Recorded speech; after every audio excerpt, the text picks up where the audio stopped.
Imagine for a moment the fragility of a single human life, a flickering flame in the vastness of a stormy night. Now, multiply that image by 2,500. Feel the weight of this responsibility, the enormity of this number, not as a statistic, but as a universe of possible futures, of laughter, dreams, and tears. Each of these flames was about to be extinguished by a gale of hatred sweeping across Europe. At the epicenter of this darkness, one woman became the beacon. How did a single person operating in the shadows manage to outwit the most ruthless war machine in history to save so many innocents? This is not a story about armies or generals, but about a different kind of war, fought in the silent corridors of fear and hope. It is the chronicle of a battle for the soul of humanity, where the weapons were compassion and cunning. The question that haunts us through time is not only how she did it, but why. What ignites in a human heart such defiant courage that it dares to look straight into the abyss and, instead of retreating, reaches out to rescue others from falling? The journey we are about to undertake will take us to the heart of occupied Warsaw, a place where every dawn was uncertain and every act of kindness could be a death sentence.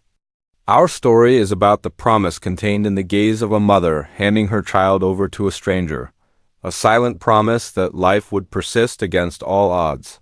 The protagonist of this narrative did not wear a crown or command legions.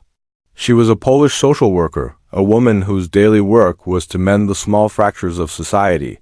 But when society completely disintegrated, her purpose transformed into something monumental, a sacred mission forged in the fires of despair.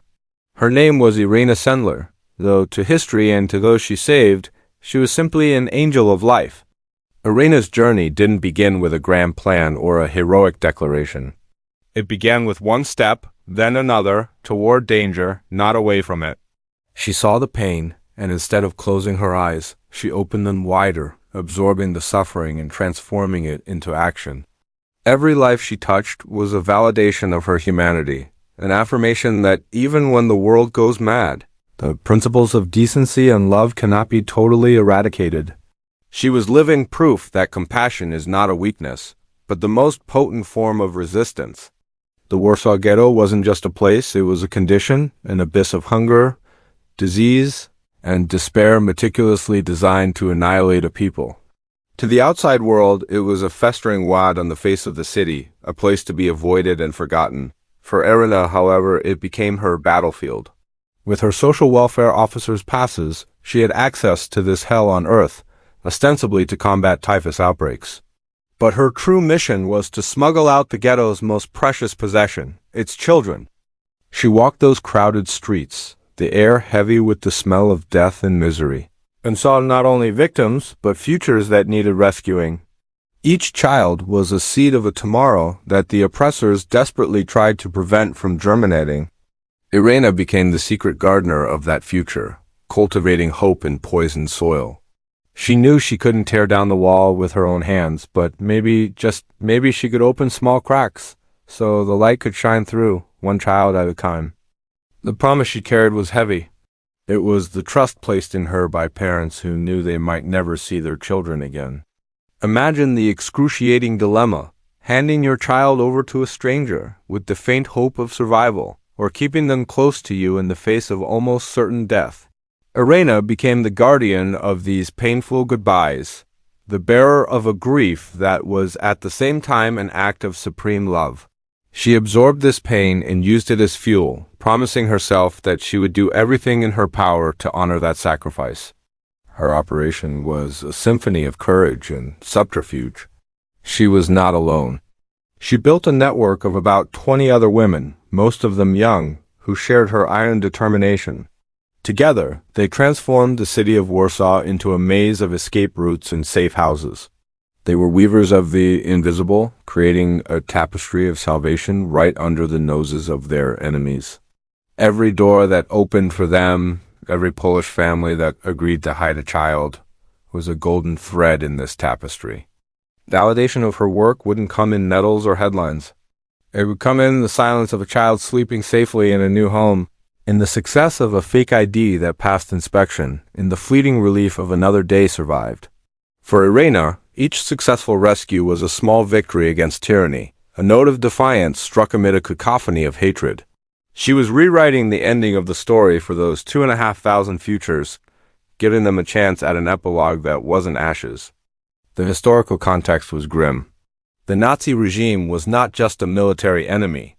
It was an ideology that sought to dehumanize and erase. Fighting it required more than physical strength. It required unwavering strength of spirit. Irena and her network were waging an ideological war, insisting on the humanity of every person when the system around them screamed otherwise. They were asserting that the life of a Jewish child mattered, a truth the Third Reich was determined to erase from the face of the earth. The challenge was immense, a constant climb up a mountain of dangers. Irena's history of struggle prepared her for this. She had been raised by a father who was a doctor and who taught her from an early age the value of helping others, regardless of their religion or ethnicity. He died of typhus contracted from Jewish patients other doctors refused to treat. Her inheritance was not wealth, but a deep sense of justice and empathy. This moral foundation was the rock on which she built her resilience. The rescue operations were filled with terrifying sensory details. The cry of a baby being muffled inside a toolbox so as not to alert the guards. The nauseating smell of the city sewers, which became a dark and desperate escape route. The cold metal feel of an ambulance stretcher, where a child pretended to be dead or sick to be carried out of the ghetto. Irena experienced it all, the adrenaline of fear mixed with the fierce determination to succeed. Each rescue was a high-stakes play. Irena and her collaborators became masters of improvisation and disguise. They used the enemy's own bureaucracy against him, forging documents, birth certificates, and identity cards with impeccable precision. They transformed everyday objects into vehicles of salvation, a sack of potatoes, a suitcase, even a coffin. The audacity of their actions was their best camouflage. No one would suspect something so daring happening in plain sight.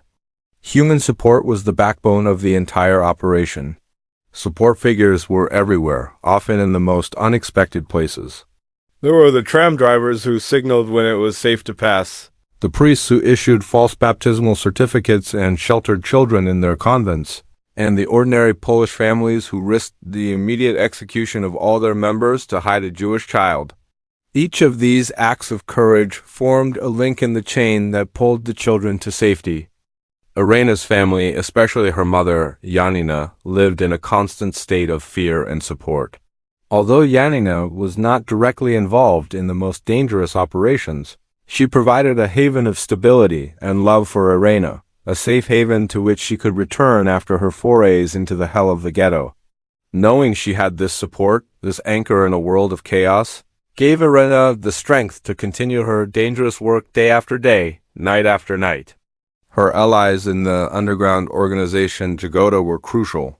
This Jewish Aid Council, funded by the Polish government in exile, provided the vital infrastructure and resources for Irena's operation.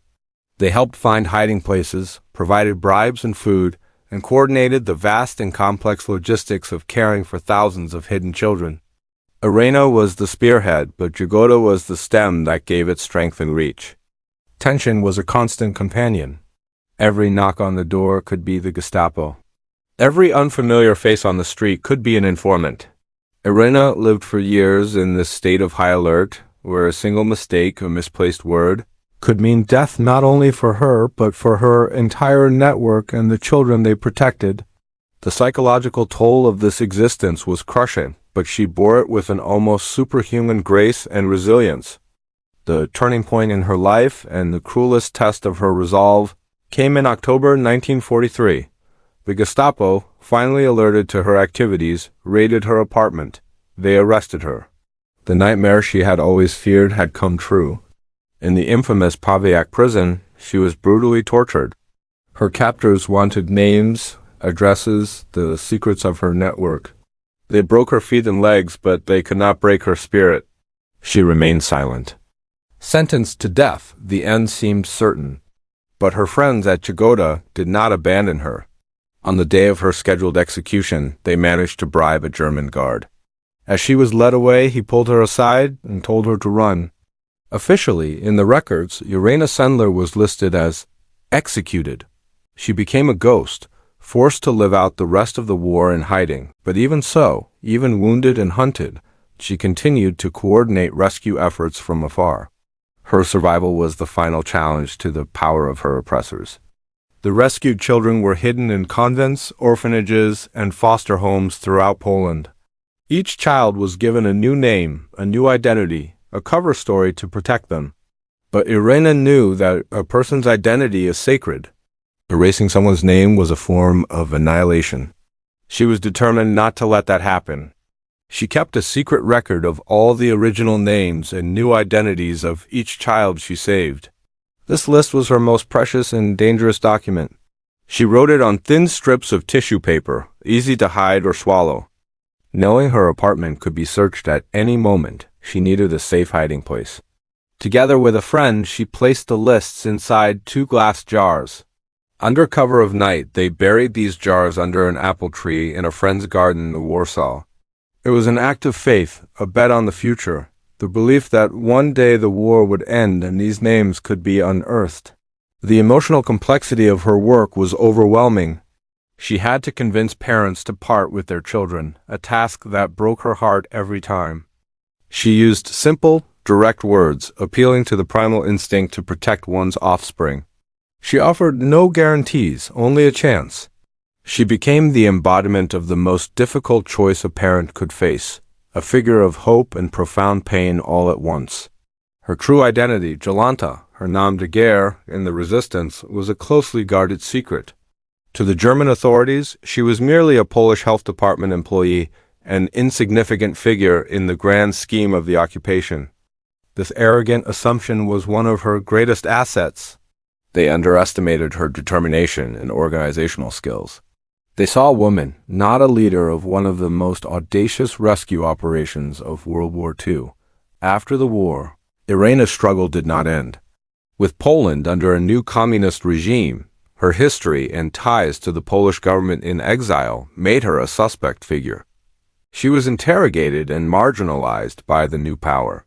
Her story of heroism was suppressed, buried beneath the complexities of Cold War politics. For decades, her name and deeds remained largely unknown to the world.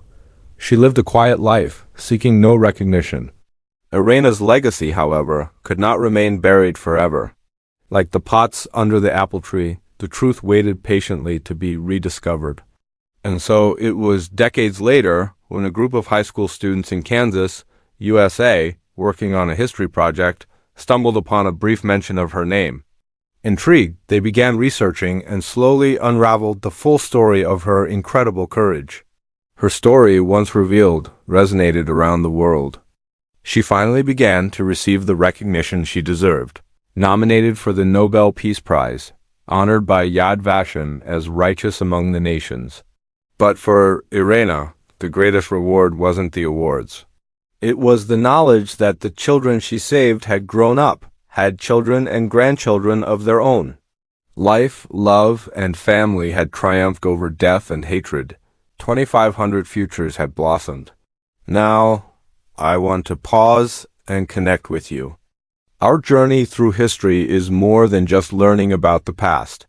It's about finding the reflection of our own humanity in the actions of those who came before us. Irena's story forces us to ask a profound and personal question.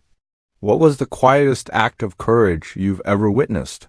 It doesn't have to be something that changed the world, but perhaps a moment that changed someone's world. It might have been a friend who stood up for someone being bullied, a stranger who showed kindness when no one else would, or a family member who faced an illness with quiet dignity. These acts, often unseen and unsung, are what bind us together as a community. They are proof that Irena Sendler's spirit lives on in the ordinary people around us every day.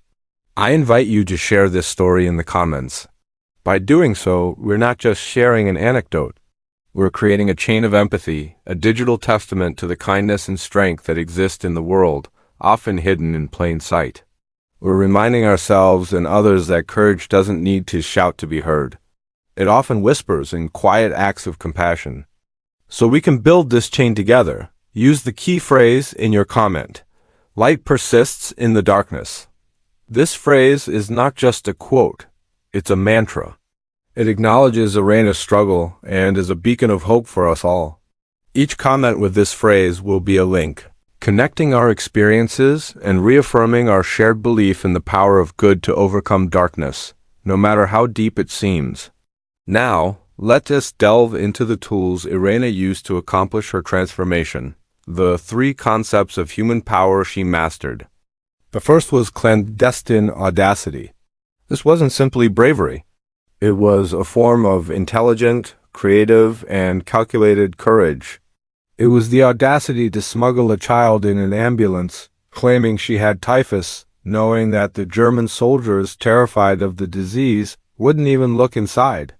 Clandestine audacity was the art of using the enemy's psychology against him. Irena and her network knew that the Nazi regime, while brutal, was also rigid and bureaucratic. They exploited this rigidity. They understood that the oppressor's mind is often incapable of conceiving the scale and audacity of the resistance that lies right under their noses. They turned the enemy's complacency and arrogance into their greatest shield. Practical examples of this audacity were everywhere. One collaborator, who had a particularly Aryan appearance, often walked through checkpoints with a Jewish child, scolding the child in German for misbehaving. The sheer normality and confidence of the scene disarmed any suspicion. They transformed the act of walking down the street, a mundane act, into a weapon of resistance. Every step was an act of calculated defiance. This audacity also required almost superhuman control of nerves. Imagine walking toward an armed guard, your heart pounding, the fate of a child hanging on your ability to appear calm, bored, even a little angry. Irena and her women mastered this performance. They were actresses on a deadly stage where every successful performance meant a life saved. It was the highest form of psychological warfare. The second tool was silent sacrifice. This concept is at the heart of Irena's story. She and her network didn't seek fame or recognition. They operated anonymously, knowing that secrecy was their greatest protection. The sacrifice was not only the constant risk of death, but also the emotional toll of their work. They witnessed unspeakable horrors, carried the weight of thousands of lives, and lived with the knowledge that they could be erased from history. Perhaps the most profound sacrifice was what she endured during her torture. By refusing to speak, Irena made a personal sacrifice of unimaginable pain to protect her entire network. Her silence was the most profound gift she could give to her collaborators and the children they protected. She embodied the principle that the good of the collective, the safety of many, outweighed her own individual suffering. This is a level of sacrifice few of us can comprehend. Silent sacrifice was also practiced by every family that took in a child.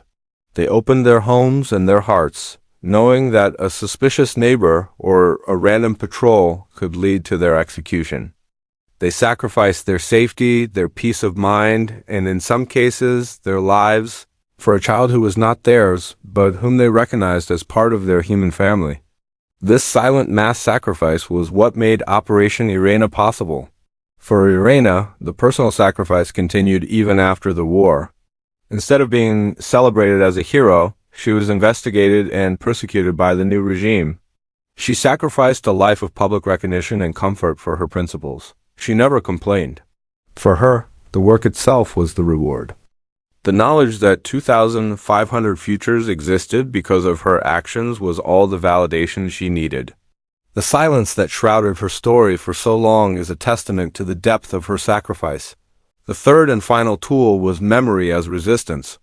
Irena understood something fundamental. A genocide is not complete simply with the death of people. It is complete when their names, their stories, and their very existence are erased from memory. The fight against oblivion was a central part of her mission. She wasn't just saving bodies. She was saving identities. She was fighting against cultural and historical erasure. The glass jars buried beneath the apple tree are the most powerful symbol of this resistance. They weren't just lists of names, they were promises. They were contracts with the future. They were Irena's defiant declaration that these children's stories would not end in a nameless mass grave. Each name written on that tissue paper was an act of war against dehumanization, an affirmation that every individual mattered. The act of unearthing the pots after the war was as crucial as the act of burying them. It was the beginning of the long and painful process of trying to reconnect the children with their families, or at least with their heritage. Sadly, the vast majority of their parents had perished in the death camps. But the list gave the survivors something invaluable, the knowledge of who they were and where they came from. It gave them back their past. Memory as resistance is a tool we can all use. When we tell stories like Irena's, we are participating in this act of resistance. We are refusing to let courage be forgotten.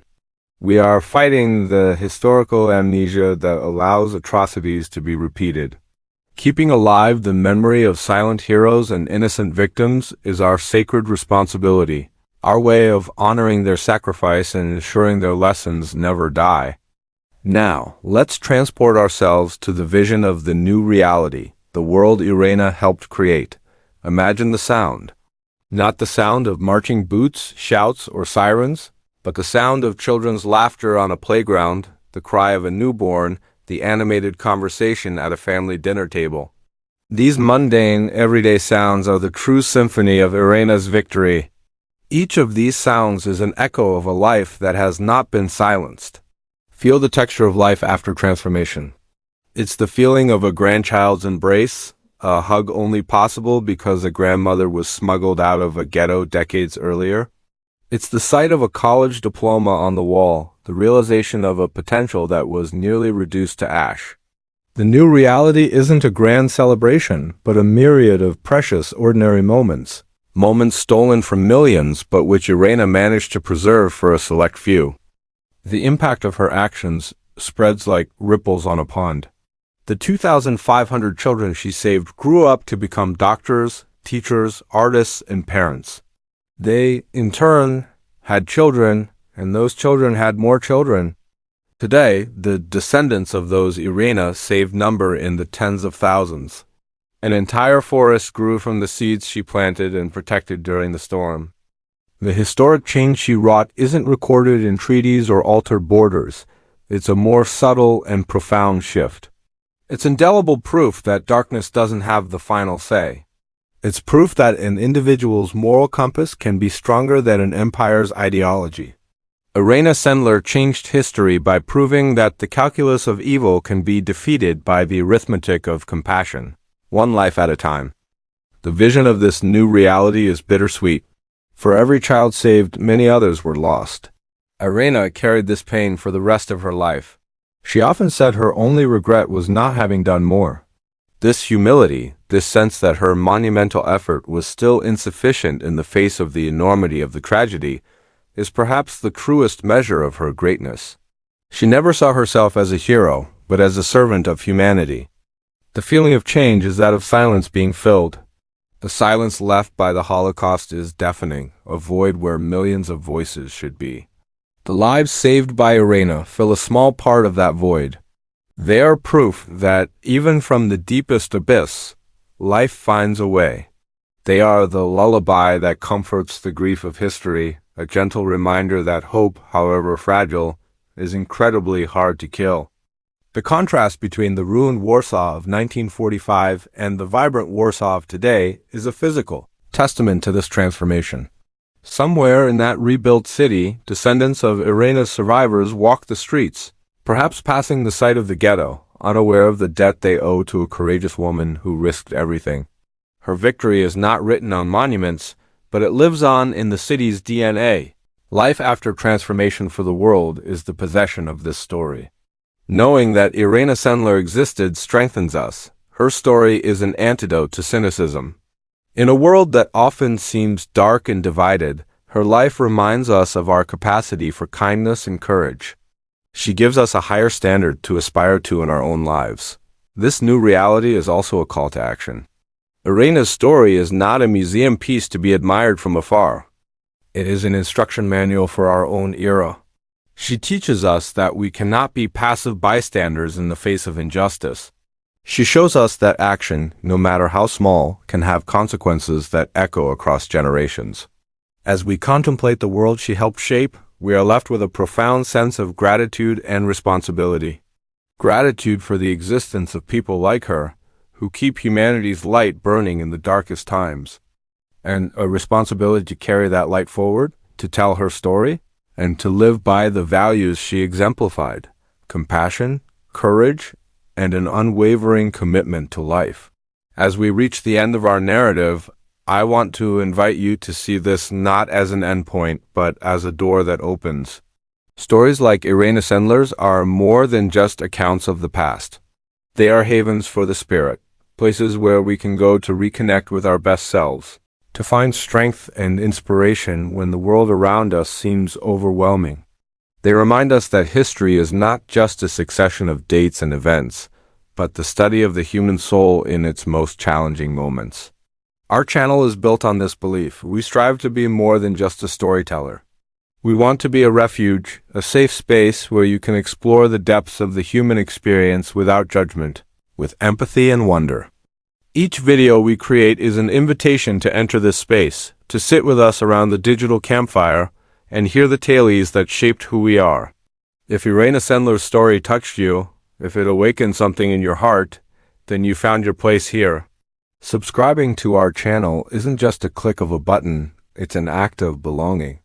It's your way of saying you want to be part of a community that values depth, seeks human connection, and believes that understanding our past is key to building a better future. It's a declaration that these stories matter and need to be told. So, I invite you to join our tribe of history lovers. Subscribe and turn on notifications, not to increase our numbers, but to ensure your mind and heart continue to be nourished by these chronicles of resilience, sacrifice, and hope.